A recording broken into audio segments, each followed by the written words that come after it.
Hi, everybody. So the good news is Mercury is now out of his retrograde.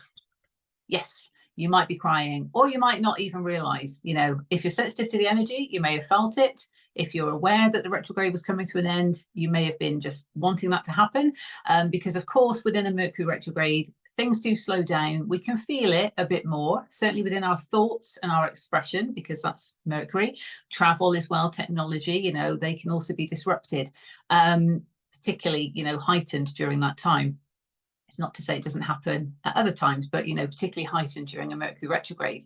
But certainly when it comes to our thoughts and our expression, our communication with others, and of course, receiving that from others, can get a little bit sort of funky, if you like, during a Mercury retrograde. So it's always best to use that time for the introspection that's needed and to think before you message. It's that sort of thing. So now Mercury is direct or station direct earlier this morning for those of us in the UK. Okay, at 3:08 a.m. to be precise for GMT. That's on the 2nd of January. And now that allows that sort of flowing of the energy when it comes to communication. So it almost feels like that is opened back up for us. You might have noticed that Mercury went retrograde in the sign of Capricorn, and during the retrograde transited back into the sign of Sagittarius. So that's where he was, moved forward to Capricorn, retrograde, and then back to Sagittarius. So there will be, coming up, the move again into Capricorn. However, he has stationed direct in Sagittarius, mutable fire energy. So again, supporting the flow of that energy and allowing us to have that kind of courage to express where we need to communicate where we need to, just to allow that expression to open up, even if it's just from ourselves to our own thoughts, okay? And the introspection could have helped us with regards to all of this. Now, I don't need to remind you, as I've mentioned in many other astrology reports, that, we've been on this journey of profound healing and transformation for a while. And, it's been quite arduous. We are now at the beginning of a new year, 2024. So this is about a new start. But it's not only because it's the start of a new year. It's a new month, okay? We've got a new moon coming up on the 11th of January. So that's a new moon in Capricorn. That's another new beginning.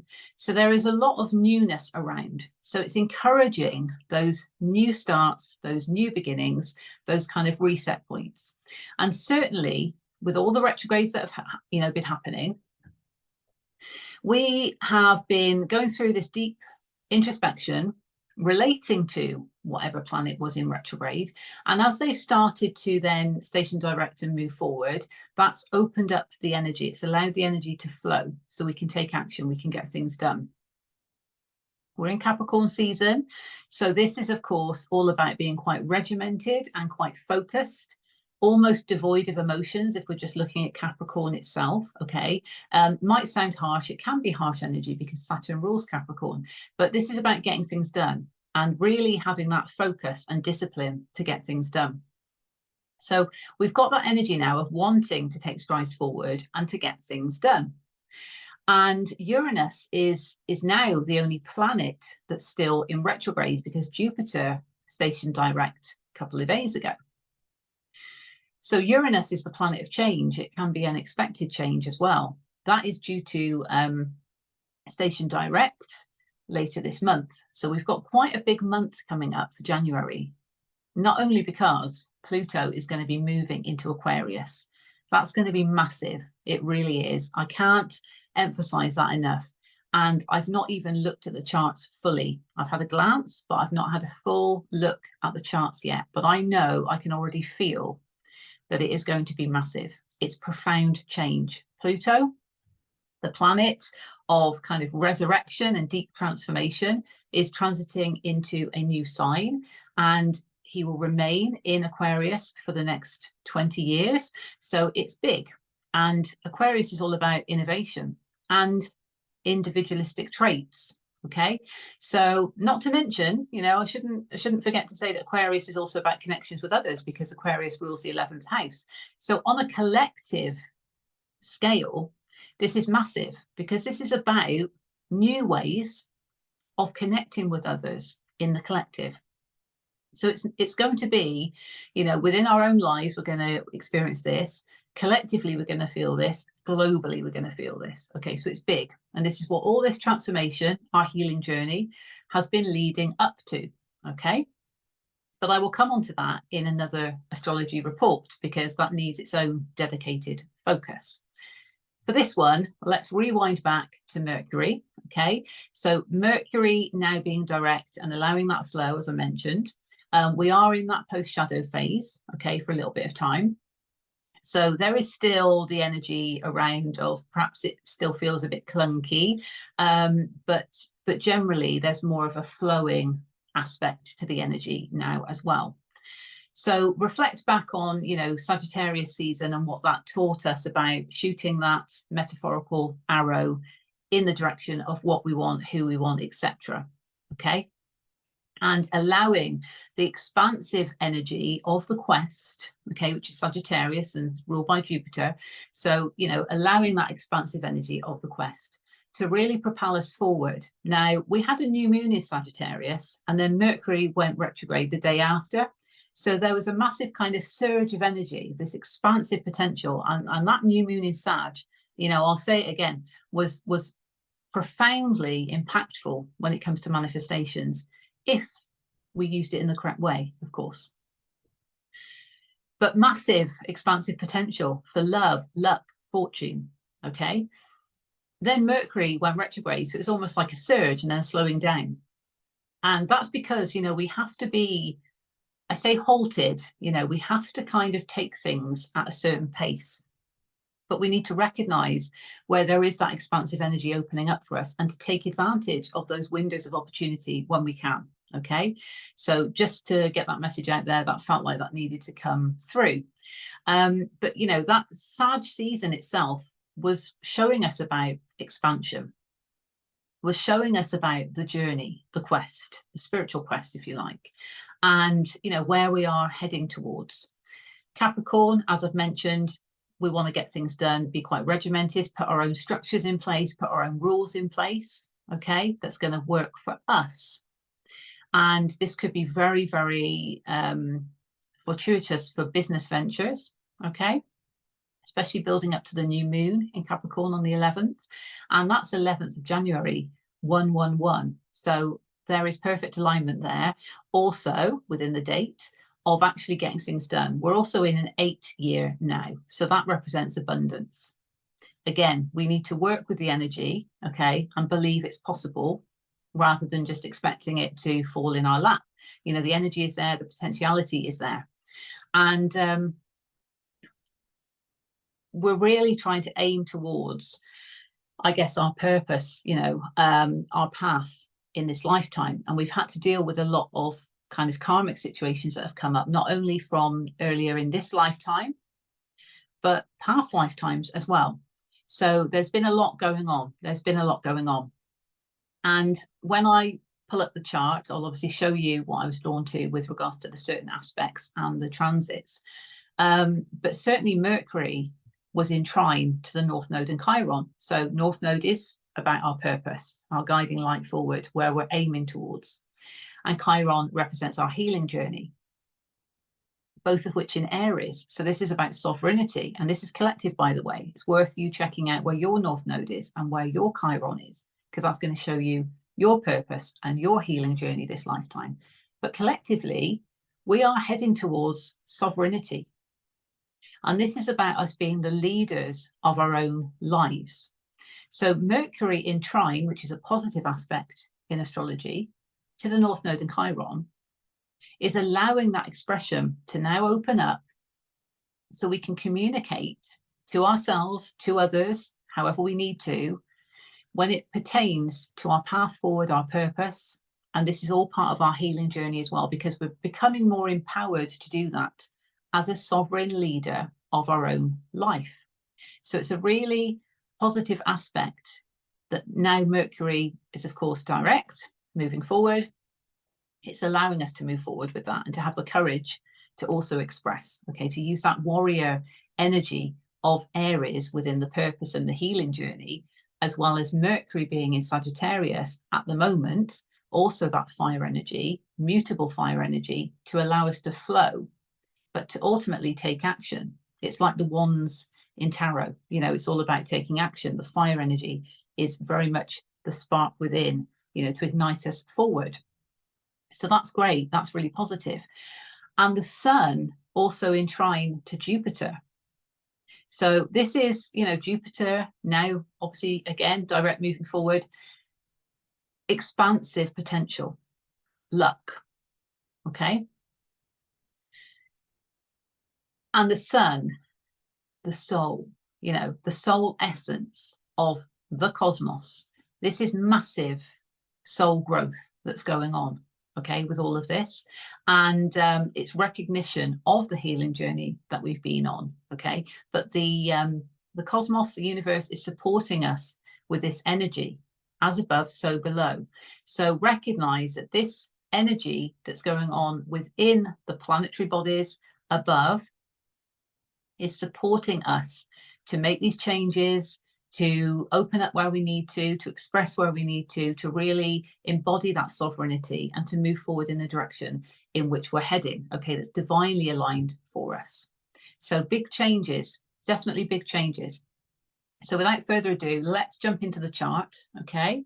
And I will go through the transits. I have, of course, got the UK's chart as always, to give some context to the house system.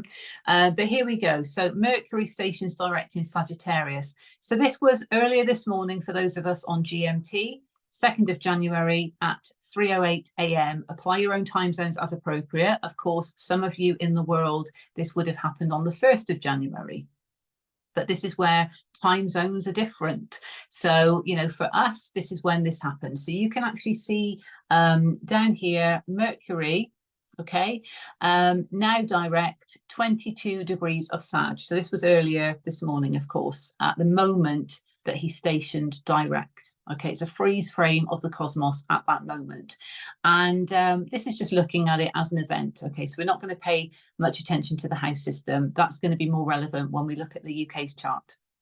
But you can see that we've got Mercury there in Sag with Mars, Ceres, and also Venus. Okay, so we have got masculine and feminine energy within Sagittarius as well. So there is that balance of the divine feminine essence and the divine masculine essence in the same sign as Mercury at the point he went direct. So what does this mean? Well, of course, we've got the feminine and masculine essence within us, regardless of gender or how we identify, because we've got the nurturing, creative essence of the feminine, and we've got the courage and drive to take action of the masculine. And of course, the ultimate to achieve is the balance between the two. But quite often, because of circumstances we're dealing with in our lives, the astrological alignments as well with the energy, you know, we might be out of balance because we need to focus on something, and that's okay. But this shows me that there is this feeling really of the unity within the sign of Sagittarius when it comes to the feminine and masculine qualities, okay, thus supporting the balance within so that we can express what we need to, because we're being nurtured to express with the feminine side and also to create from our expression, and we're then having the courage to express with the masculine drive. Okay, so that's perfect, the balance. Now, I mentioned about the trine to the North Node and Chiron, okay, both of which in Aries. Now, this is, of course, again, the path forward, sovereignty, and the healing journey associated with it. So the trine is positive. This is about our expression. How can we express ourselves in order to get where we want to get on our purpose, on our path? And how healing is that for us to be able to do that? I mean, let's face it, stepping into that sovereignty and being a leader of our own life in terms of what we want is extremely powerful, liberating, and also, you know, it is that empowerment of the sovereignty of the warrior spirit. Okay, we are the leaders of our own lives, and we need to take accountability and responsibility for our lives. So everything we've had to look at recently you know, where we're investing our resources, where do we need to speak up more, where do we need to put boundaries in place. This is all to do with us. It's not to do with other people's expectations of us. This is to do with our lives. You know, we're all sovereign beings. We are divine beings of source creation, and we have that power and that energy running through us. Sometimes we forget to access it. Sometimes we don't want to listen to our intuition. But our soul has been guiding us on the quest to the point of getting to our sovereignty and really reclaiming our throne. Okay, so this Mercury opening up now, movement forward, yes, our expression is part of this. Our expression is part of our healing journey when it comes to our sovereignty and our path forward in terms of our purpose, where we're heading, you know. What do we want to do with our lives? Where are we heading? And understanding that our expression is pivotal to all of this. Not only where we have to express things to others, you know, to empower ourselves, but also how we talk to ourselves. Are we really fair on ourselves? Maybe not all the time, but this is also bringing us back in line with this. And this is why it's also connected to the healing journey, because as we're understanding more about our worth and values, we're becoming more sovereign, and therefore we understand what we are going to accept and what we're not going to accept going forward, whether that's from our own behavior, our own patterns of self-limiting thoughts and beliefs, like we're not worthy enough, or if people are telling us that. You know, this is about now saying, no, I am a sovereign being, and my expression is all about this. This is who I am, and this is my expression of who I am. So that is extremely liberating and powerful. Okay, so great, absolutely great. I will say there is a square from Mercury that is going to the Moon and Juno.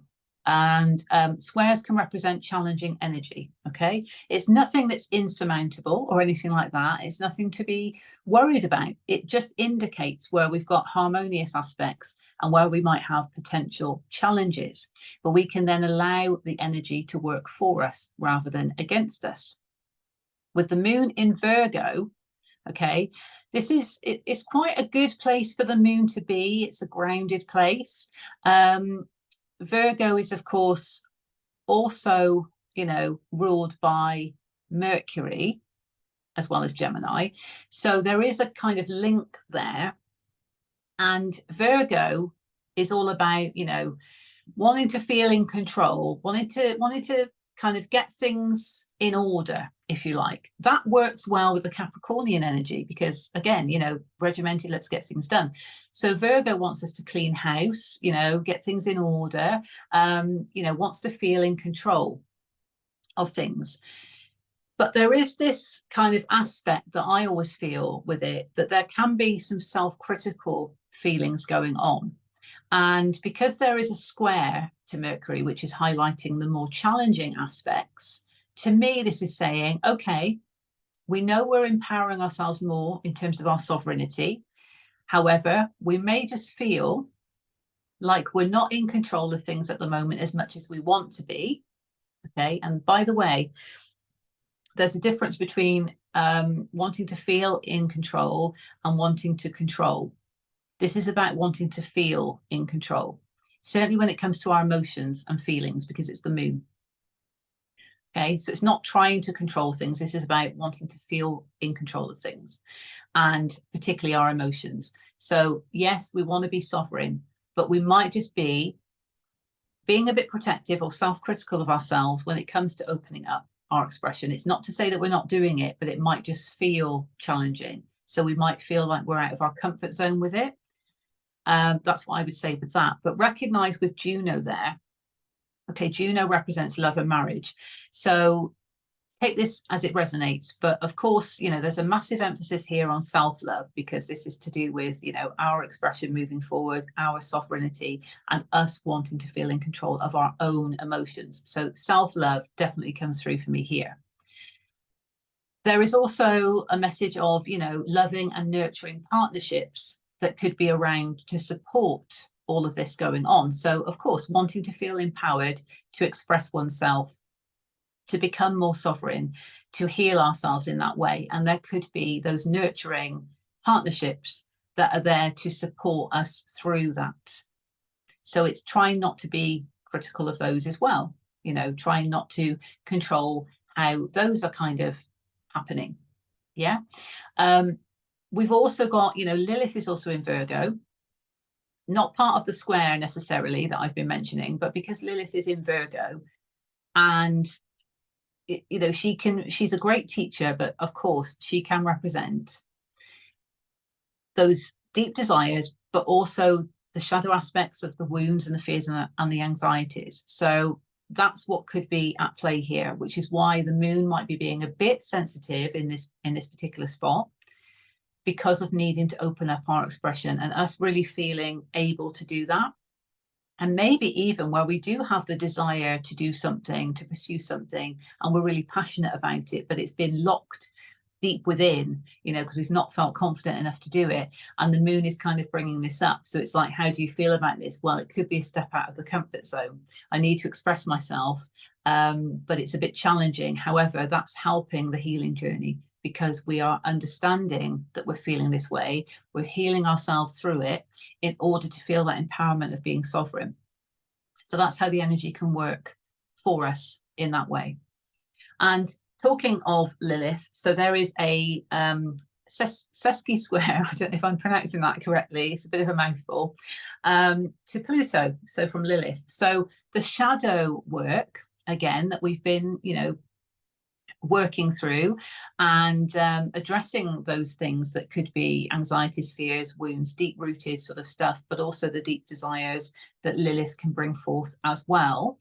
Understanding that we're, you know, we're good enough to go after what we want, etc. There is that slightly challenging energy, because it's not a square, you know, it's not a full square here, but it is still indicating some challenging energy when it comes to the deep transformation that Pluto is calling for. And I've mentioned about Pluto moving into Aquarius. So we're trying to actually get through these wounds. We're trying to get through the shadow work in order to transform on a profound soul deep level. So this is why it can feel challenging, okay, because we're going through it. But remember, you know, what's going on with the healing journey. It's very powerful, very impactful. That's something I just wanted to mention. And there's also one of these sesqui squares, if I've said it correctly, from Mercury across to Jupiter. So even though the sun, you know, is in Capricorn and is in trine to Jupiter, allowing for that expansive soul growth, massive soul growth, positive. There is this, again, slightly challenging energy between Mercury and Jupiter. But again, that's because we're expanding, and during Jupiter's retrograde, it was focused inward, you know, because it's introspection. So that's the inner growth that's had to happen, which could have felt uncomfortable. And again, how are we communicating with ourselves? Are we being fair with ourselves in terms of what we need to look at and address to grow internally? Where have we needed to kind of expand and become more courageous? That's also, you know, quite challenging. And Jupiter in Taurus, this relates to worth and values. So have we felt worthy enough? So we've gone through all of that during his retrograde. You know, he's now kind of moving forward. So it's opening up that expansion externally. So it's almost like, oh, now I've got to put myself outside, you know, it's kind of now I've got to express myself to the world. Again, a step out of the comfort zone. So it really does feel like the challenges are potentially around stepping out of a comfort zone to embody this full expression, Mercury, in terms of, you know, where we're heading towards and our sovereignty, because we want to feel in control of our emotions, Moon in Virgo, but also, you know, we're kind of now having to really allow that expansion to happen outside of ourselves, and that can feel uncomfortable as well. But with that sun in trine to Jupiter, amazing, like, soul growth, massive soul growth that this is really promoting, because as within, so without. So we need to embody that inner growth and to be proud of it, you know, even if it's kind of, you know, it makes me feel like saying battleground, even if it's felt like that going through this journey. This is about being proud of the inner growth that we can now say, look, we've been through all of this. We've had to really go within and assess things here, and we've had to make changes. And I'm proud that I've expanded internally in terms of my soul growth. I'm more in touch with my intuition. I'm more aligned with my spiritual truth. And I know the direction I'm heading towards. I am healing, I'm cleansing karma, and I am proud of this growth that my soul has been going through. Okay, so it's about empowerment. This is about empowerment. One thing I've not drawn on here, but I will mention it, okay, because it's important when it comes to all the karmic stuff going on, and Saturn, you know, Saturn is in Pisces, as we know, wanting us to get in alignment with our spiritual truth. He's in the house of the divine. He's not messing around. This is about spiritual truth, and this is about, you know, have you learnt the lessons from when I was in Aquarius? And bearing in mind, folks, that Saturn has been in Pisces since the 7th of March 2023. So, you know, it won't be long before he's been there for a whole year. So we've probably been through the mill if we've had to learn and repeat lessons that we didn't learn when he was in Aquarius. So this has also been very arduous, as well as the Pluto deep transformation we've been going through. And I know I've said this many a time, but it needs to be acknowledged because it is significant on our journey. Saturn doesn't mess around. Saturn wants us to get things done, and we are in Capricorn season, so that's supporting the Saturnian energy of focus, okay? But for us to focus on our own rules, our own structures, our own boundaries.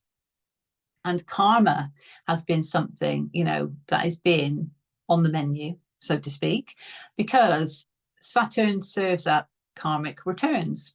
So that will either be another lesson, a repeat of a lesson, or it could be a reward for the lessons you've learned and the wisdoms you've gained. So karmic returns have been happening. And, you know, you will know if this is relevant in your life or not, whether it's been further lessons or blessings, okay? But ultimately, with Saturn, he doesn't mess around because he's wanting us. It's a massive power force that wants us to get in alignment with our spiritual truth. So, of course, anything that's not in alignment with our spiritual truth is having to go. We need to detach from it. But that can be hard as well. So this has been all part of this journey as well as it is. You know, this is why astrology is so fascinating, because it's the intricacies of everything and how it works together, how the energy works together.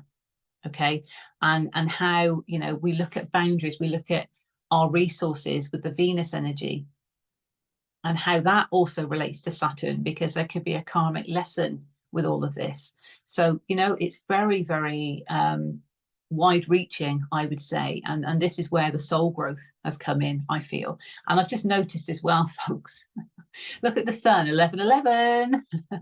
There we are. So yeah, absolutely, you know, we are right on time in terms of this soul growth, because this is what's been leading up to this point, okay? But it might have felt a bit of an energetic battleground because we've had to deal with some stuff. We really have. So it needs to be acknowledged, and, you know, be proud of where you've come with all of this, okay? Change is still going to be needed, and you know, moving forward as Pluto moves into Aquarius, as I've said, and I will focus on that again. But, you know, up to this point, this has been profound already, okay? Because we are really trying to learn these lessons and understand why these patterns are coming up. But in my typical Pisces way, I've gone a bit around the houses here, so I will just like rewind a bit back.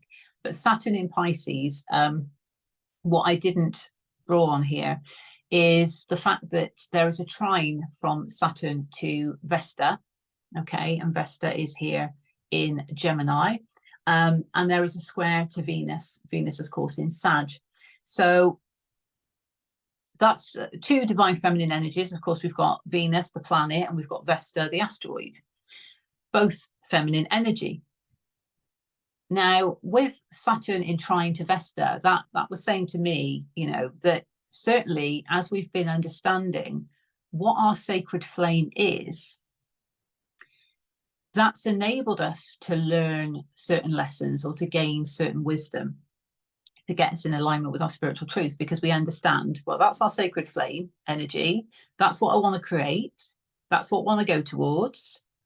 And yes, maybe needing to look at things from two sides, because Vesta's in Gemini. So maybe needing to investigate, be a bit curious. Okay, is that my sacred flame energy?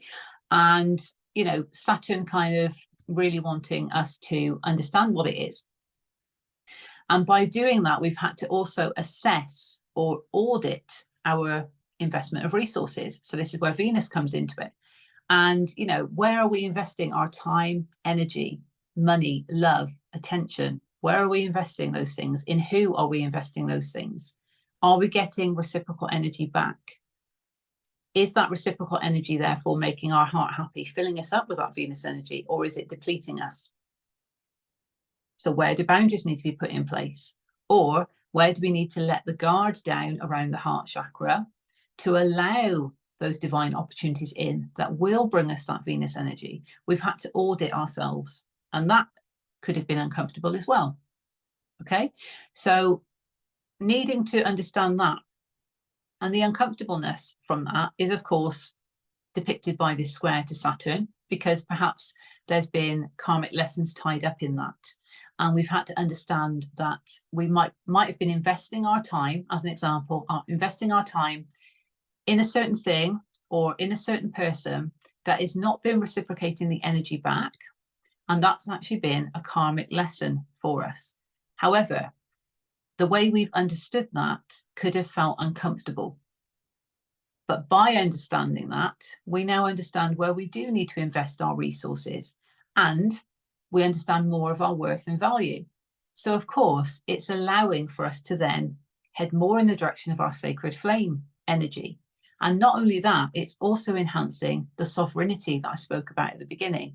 And it's allowing that soul growth to happen, because with our worth and values, Taurus energy, where Jupiter is, you know, we've had to realize, okay, maybe that wasn't in line with our worth and values, or maybe it isn't anymore because we've evolved. And this is where we need to take stock and where we need to audit certain things, because we change. So our connections, our attachments to situations are going to naturally change. So this is where evolution has been happening as part of all of this. Okay, and with the South Node in Libra, you know, we wanted to establish a foundation that's balanced and reciprocal, equal give and take, in order to move forward. Okay, the other thing, but I have drawn it on here actually, is the Moon and Juno, of course, in opposition to Neptune in Pisces. So because it's an opposition energy, it's that push-pull type energy. And again, going back to that feeling in control, wanting to feel in control, let's not self-sabotage from situations and opportunities. Okay, let's not be under any illusion with things, and let's not deceive ourselves out of situations because we're wanting to feel in control of our emotions, is what I would say to that. Okay, right. Let's move on to the next chart. I will timestamp all this. And I've got my phone. There we go. Hopefully you can still see that, folks. And it's so funny because my phone came off the phone stand and it landed on my deck of cards, and the card that flipped out was Sagittarius, which is all about expansion. So there we go. Definitely a message there. Right, so hopefully you can still see this, but we have here, we have Mercury, okay, in Sagittarius in the 5th house for the UK. So those of you that have not seen these reports before, what I do is I put the UK's natal chart wheel as the inner wheel, and then the transits of that event that I've just shown you, Mercury stationing direct at that moment, on top. So we've got the two charts together. And you can see then how those transits might be influencing the energy for the UK as a collective. Of course, for your own natal chart, it would give you an indication for yourself. Okay, and that's where horoscopes come from if you have personal horoscopes. Okay, so let's go back to it. So Mercury is here in the 5th house for the UK, and that is the house of love. Okay, 5th house is Leo's house. It's the house of love. So our expression might actually be opening up for us when it comes to loving situations. And it could simply be that the expression or communication from us needs to be loving. Okay, so coming from a place of unconditional love, allowing for that expansion of communication, but making sure that we're coming from a place of unconditional love, free of expectations, if you like. But it might really be about love as well. Okay, we've got to take that into the mix because it's in the 5th house. But let's see what else is going on. So the trine that I mentioned across to Chiron and the North Node, and you can appreciate here, I've had to draw the same lines on here, but I've got a smaller space to work with. But you can see that Chiron and the North Node are in the 10th house. Okay, so that's inner authority. It's also the house of work and social status.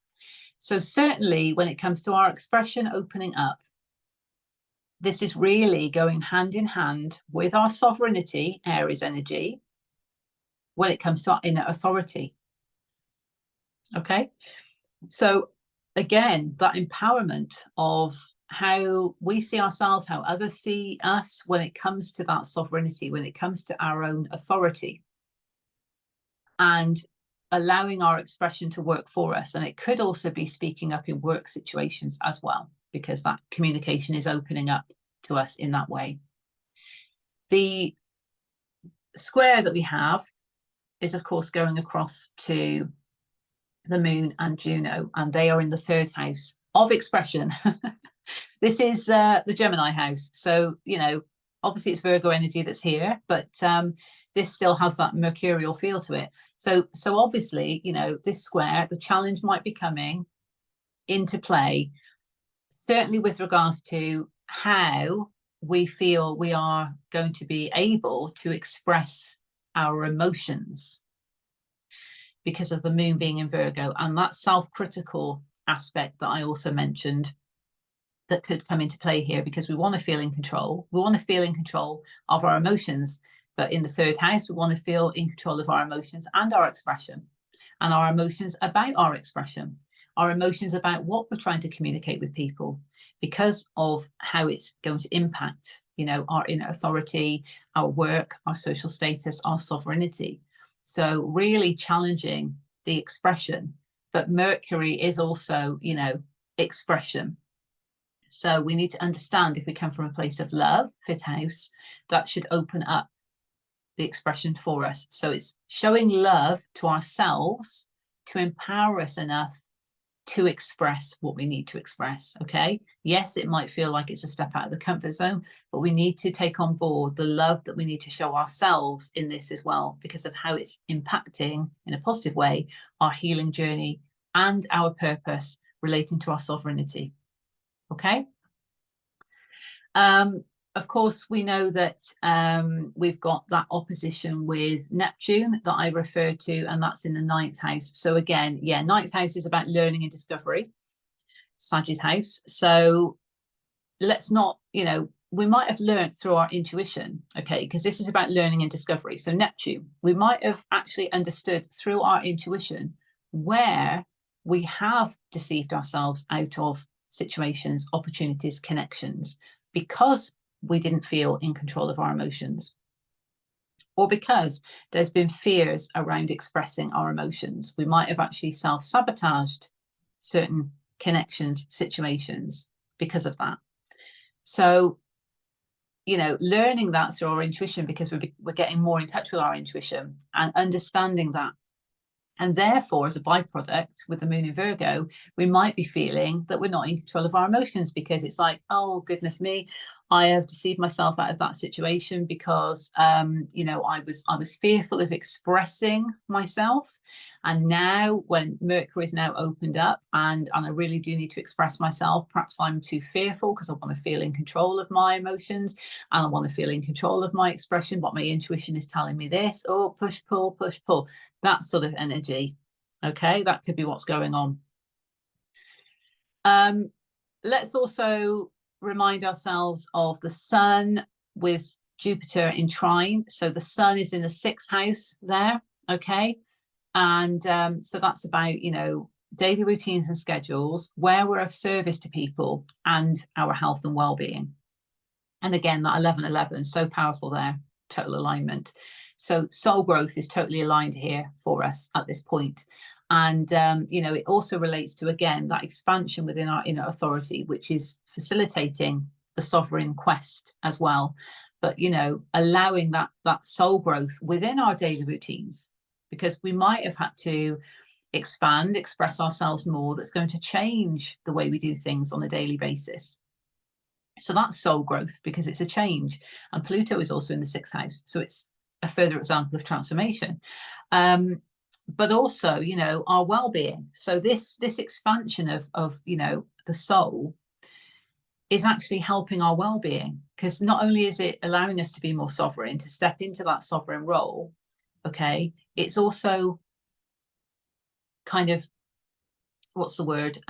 It's also benefiting our well-being, okay, because we're becoming more in alignment with our true self. Yes, it might feel a bit uncomfortable because of what I've mentioned, but we are still on a healing journey. You know, we're discovering this as we go along. As part of this transformation journey, we're having to take stock of certain things to make changes.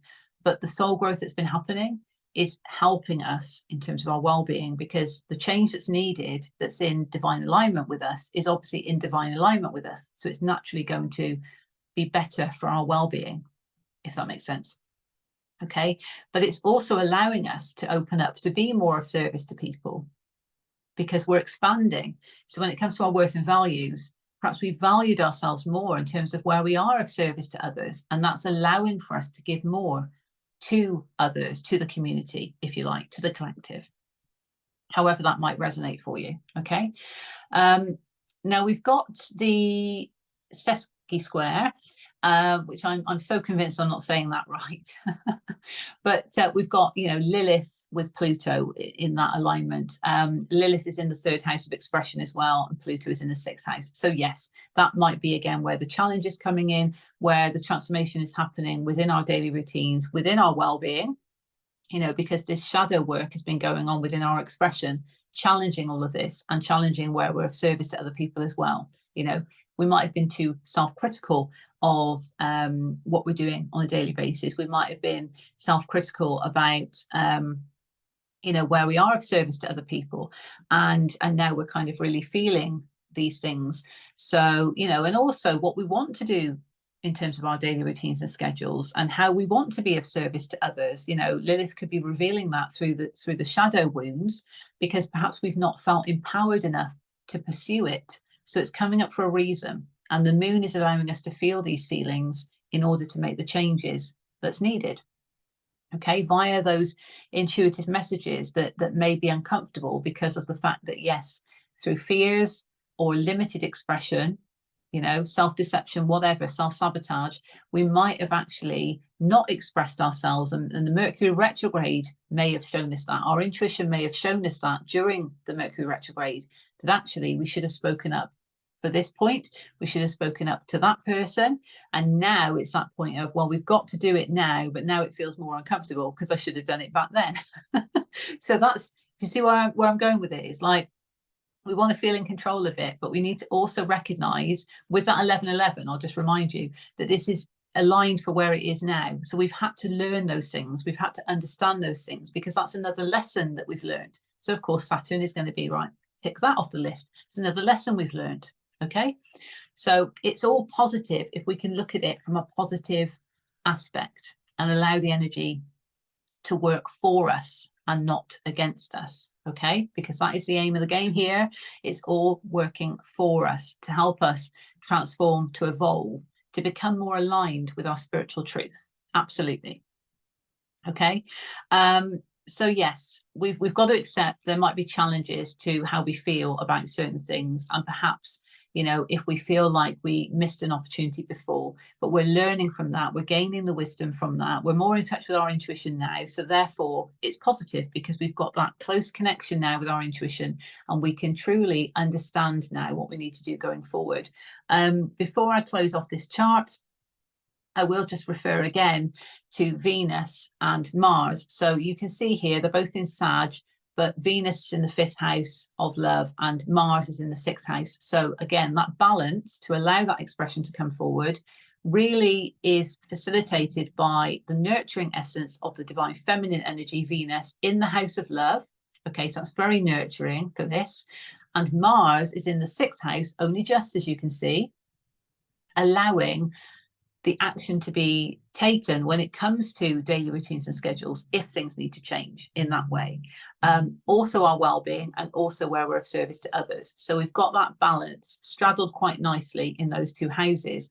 Mars is actually conjunct the UK South Node, so cleansing the karma as we're going with all of this. Okay, cleansing the karma. And Venus is also conjunct Saturn for the UK, so also cleansing the karma. So they're both actually doing, you know, a good job and balancing the energy. So we need to understand that from within us. We need to nurture ourselves in order to express where we need to, and to have the courage to express where we need to. Okay, learning what we've learned, but now expressing where we need to, opening up that expression. That's what it feels like. You know, Saturn is in the 8th house of power, and you know, so that's all been about empowerment. But of course, he's going to be moving into the 9th house on this particular chart very shortly. So more learning and more discovery. Okay, but it's all to help us. But this is about empowerment, so we can empower ourselves and recognize that sacred flame energy, which interestingly Vesta is in the 11th house here, transiting through. So, you know, where the Saturn trine to Vesta is, as I showed you in the other chart, this is about, you know, empowering ourselves forward to follow, to pursue the sacred flame that could relate to connections with others. So it might be that we've discovered a passion project. You know, we've discovered something that's our sacred flame. I want to create from that. And it could involve connections with others. So this is about empowering ourselves, Saturn in the 8th house, in line with our spiritual truth, Pisces, to actually work in harmony with the sacred flame energy to connect with others that is going to serve that in a fortuitous way, allowing any change that's needed in that sense as well. And maybe needing to look at something from 2 sides, as I said before, being inquisitive, being curious. The square, of course, is with Venus, which we saw in the 5th house. So yes, it could have been challenging when it comes to the audit that we had to do. Certainly if it was situations that we had love for, or people we had love for, that we've had to put boundaries in place, we've had to invest less time in, or recognizing that with the heart chakra, so 5th house, house of love, with the heart chakra, we've been too guarded because of past pain. And now, you know, it's safe to actually let that guard down to enable opportunities to come through. And remember, 5th house opposite the 11th house. So, you know, this is about following the sacred flame energy to create from that place of passion, okay, and magic and manifestation. But also the Venus energy is very creative. So we need to give ourselves that love, to show ourselves that self-love enough to know where boundaries are needed and where the heart chakra needs to have the guard taken down to allow opportunities in, perhaps to connect with other people, okay? And that's all serving the empowerment. But that side of it might feel more challenging because, of course, if it's painful to open yourself up to receive love or to receive divine opportunities of emotional fulfillment, whatever they might be, then that's going to feel challenging because perhaps you've been hurt in the past, or you've gone through a situation that's left you a bit battle scarred in that respect. So of course, no, I can't invest my time and energy in that. I just can't go there. So that audit of Venus is, you know, a good thing because you can look at it all under the microscope.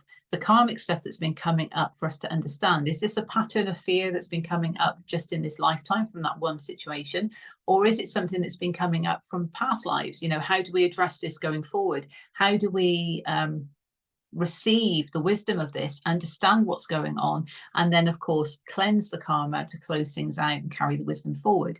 So it's intense, you know, it's not necessarily easy and straightforward in some cases, but this is about allowing the heart chakra to be open to receive divine opportunities and blessings and how that is going to empower the Saturnian energy, whilst also cleansing karma, getting us in alignment with our spiritual truth, but also, you know, learning those lessons and gaining the wisdom to move forward. And that's only going to strengthen more that sacred flame energy. So there we have it. That's my little piece of wisdom at the end for you. So I'm going to stop sharing. I'm really nervous that this phone is going to fall off the holder again. So apologies in advance if it does. I've got some cards here, so I'm just going to take some additional messages. As I said, I'll timestamp this as well, so people can go straight to the card readings if they desire. But more often than not, synchronized messages from spirit, of course, relating to the astrology. So first of all, let's see what we have from the Goddess Spirit deck. Okay. For the collective, what does the collective need to know from the Goddess Spirit deck? Thank you.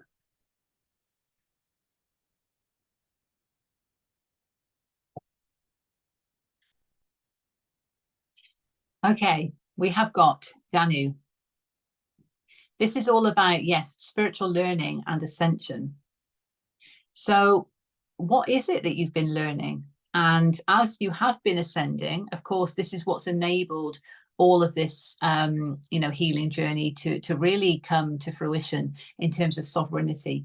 But by ascending, things naturally fall out of alignment, and that's okay. It's just understanding where you need to kind of make those adjustments, perhaps, to put boundaries in place or to allow the heart chakra to open, as I was saying. So this is about learning and discovery. And on the bottom, we've got Isis. Okay, so, you know, very much, you know, it says here magic, manifestation and self-mastery. Very powerful energy, but I'm drawn to the number 9. So definitely about releasing what we've needed to release as part of this process, okay, to get us on this path. So that's beautiful. Thank you so much. Let's go with the Astro deck. Any additional messages? Oops.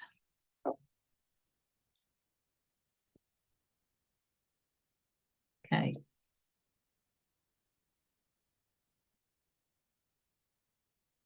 I'm drawn to my selenite tower. Yeah, so that makes me think of tower moments. And there have been a lot in the collective. Well, we've got Capricorn achieve. We're in Capricorn season. On the bottom, we've got Sagittarius again.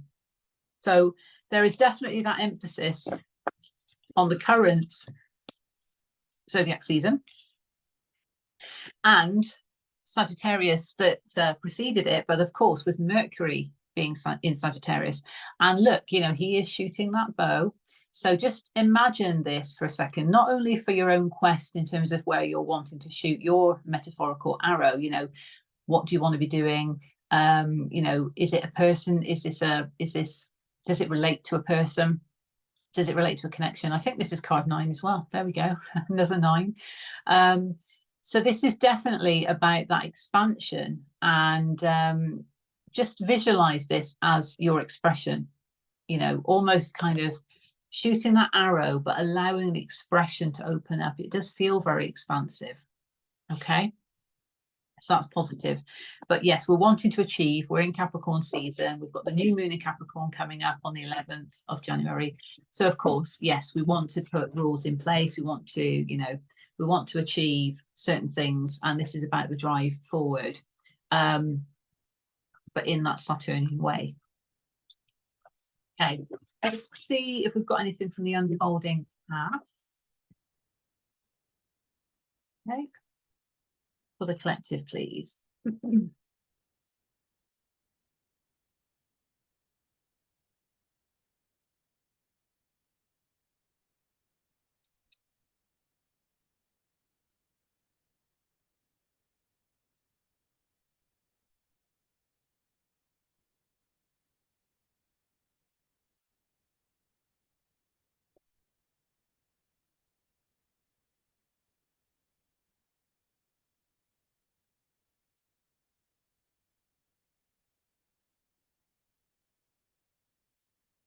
Get the advice.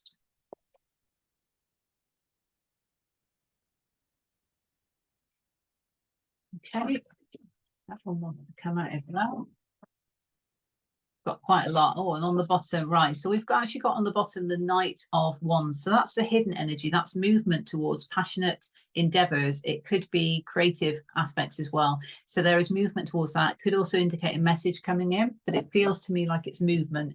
And the reason why I say that is because what I had come out, first of all, was the 10 of Cups in reverse with the 8 of Wands in reverse.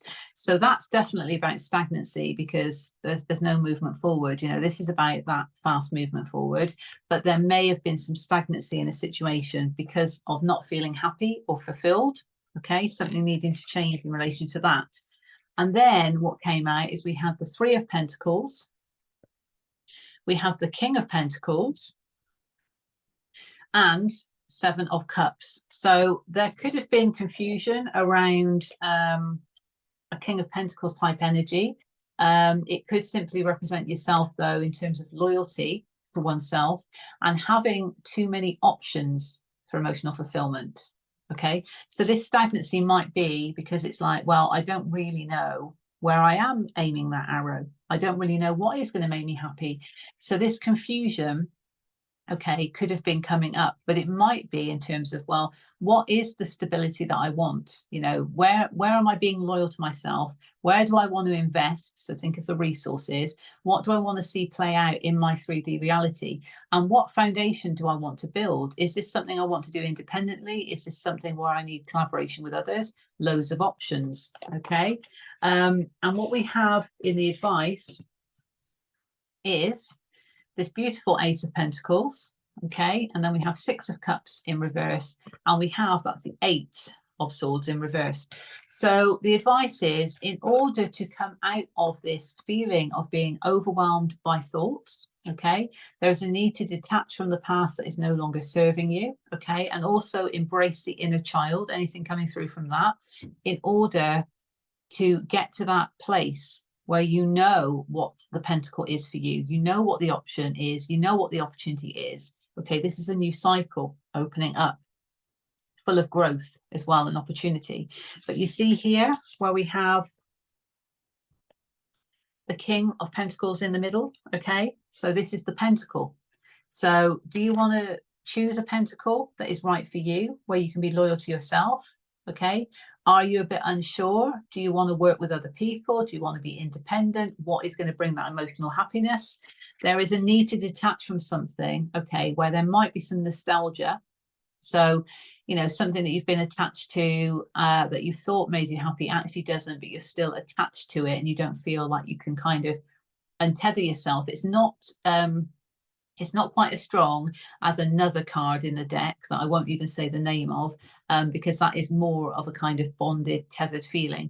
But this is about kind of being stuck in the past. So almost being tethered to the past, if you like. So you need to untether yourself from the past to come out of this feeling of worry, confusion, anxiety, overthinking, because there is a new beautiful beginning, but it's one that you need to nurture for yourself, one that only you know what it is. And remember, you've got the arrow. What is the pentacle that you want? Okay, let's remove yourself from any confusion or illusion. Again, your intuition might be telling you where you have potentially kind of like self-sabotage because of overthinking, but recognize you've got that energy of Sagittarius and Capricorn to help you, okay, drive you forward. And that is ultimately what's leading to that movement towards something that's passionate, fulfilling, creative, exciting, okay? And that's in the hidden energy. All right, so it's something you might not be aware of because all of this is going on first. Okay, let's get a final message from the wisdom of the oracle. Collective, what do we have, please? Wisdom of the oracle. Final message. That one flew out. Anything else?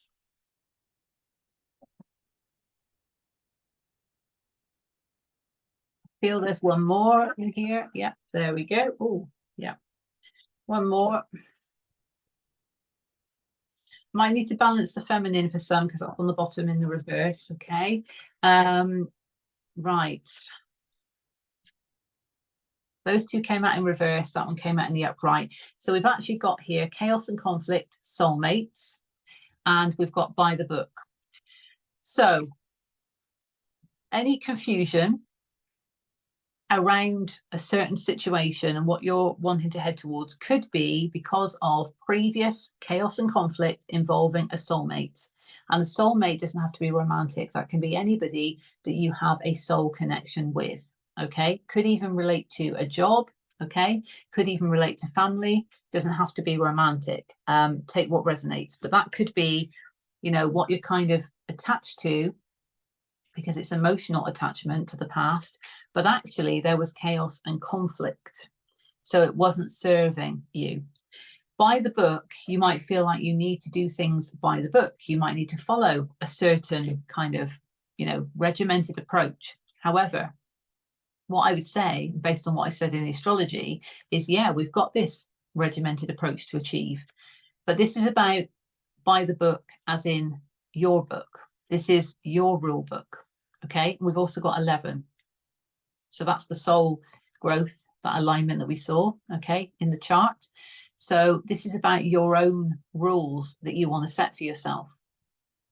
Okay, and understanding that you can connect with others in this respect, but maybe needing to detach from a past situation that you may not have healed from fully, where there was a bit of chaos and conflict, okay, in order to move forward, in order to establish those rules. Perhaps this is about boundaries, you know, that's what's coming through actually.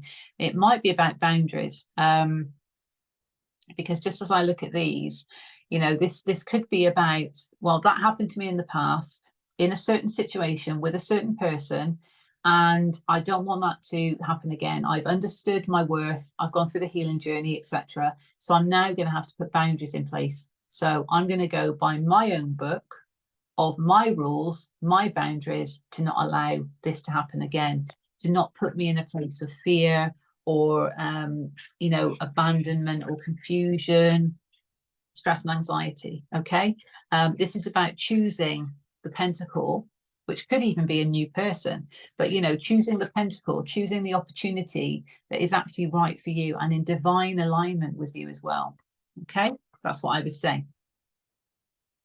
Right, I'm going to leave it there. So yeah, take care, everybody. Mercury is now moving forward. Just be aware of that post-shadow phase, okay? So there still might be a bit of clunkiness to the energy, but ultimately this is opening up expression. I feel very strongly that this is about the opening up of expression and that soul expansion that's going on as well, okay?